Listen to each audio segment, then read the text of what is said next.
I am saying. Ndiri good. I am saying. Ndiri good.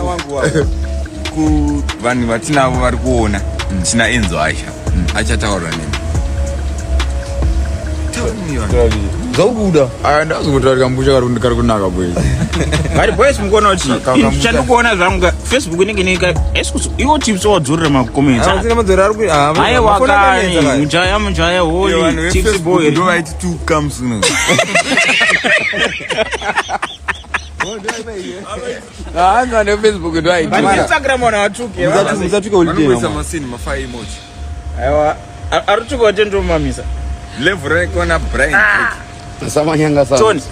Aiwa samanyanga sound. Imboeda timbobvunzwa kuti zvakamira sei. Wanda kuedwa. Ndiana ndakuya ngawe aiwa but kudo mfana umira. Apada vanhu vakarongeka. Instagram akanaka. Ama ndutaka munhu kueda. Ngozi kuona chanitsaka musikana kueja. Tutaka musikana. Boys wona. Tutaka musikana kueda. Chieda. Anza skana face. Vasikana face. Pane maita kutaura tamwari handi apa pari kunzi. Unze kuno. Uzapana munhu afana oshota. Bye vasiripo. Kuno. Zamore yako.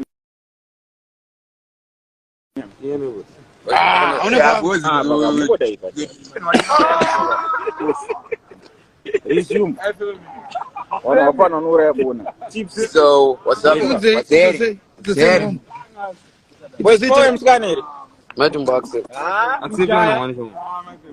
Mujaya zvakatofunga kuti akaunti yako ine zvimoko hapana uzviripo.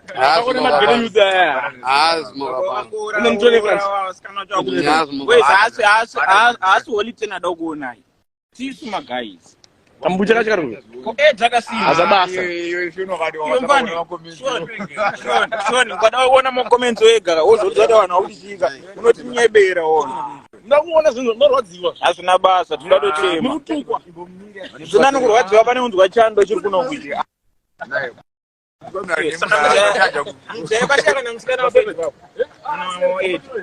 Pane vanhu 820.